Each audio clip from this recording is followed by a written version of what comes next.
Bonjour les amis, en ce dimanche, j'espère que vous allez tous bien. Je reviens vers vous donc pour vous parler du sceau de Salomon. Alors, le symbolisme du sceau de Salomon est riche, ce qui en fait un signe particulièrement important, et à la fois sur le plan spirituel et à la fois sur le plan ésotérique. C'est un symbole très ancien qui est souvent associé au pentagramme et qui est doté d'un pouvoir magique. Il était utilisé bien avant le judaïsme, en particulier en Asie et dans la péninsule arabique.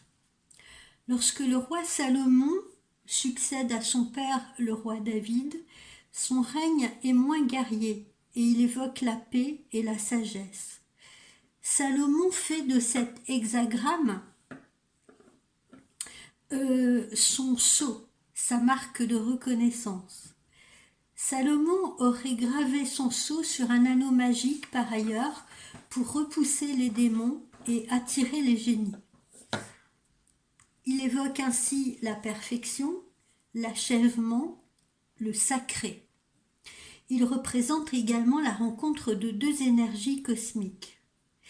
C'est la fusion des quatre éléments, eau, terre, air, feu. C'est l'union également des opposés comme l'eau et le feu, l'homme et la femme, le soleil et la lune, le jour et la nuit, l'actif et le passif, le haut et le bas, le microcosme et le macrocosme. Il est important de comprendre que les deux éléments, ces deux éléments opposés, par exemple comme le jour et la nuit, le soleil et la lune, ne peuvent exister l'un sans l'autre. Il réduit, ce sceau de Salomon, il réduit le multiple à l'unique. Il réconcilie ainsi unité et dualité. Il est par ailleurs proche du symbole du yin et du yang, et il représente également la pierre philosophale, signe d'un éveil à la fois spirituel, un éveil spirituel et un éveil complet. Alors, ces sceaux de Salomon, je vous en montre un que je possède, celui-ci, qui est le sceau de la réussite. Ces sceaux-là sont en étain. Vous pouvez en trouver en étain, en argent, sur Internet. Vous pouvez en trouver pour le travail, pour la réussite, pour la chance, pour la santé, pour l'amour, pour le succès, pour l'ouverture d'esprit, l'ouverture spirituelle et surtout également pour la protection. Voilà, voilà ce que ces sceaux peuvent attirer sur vous.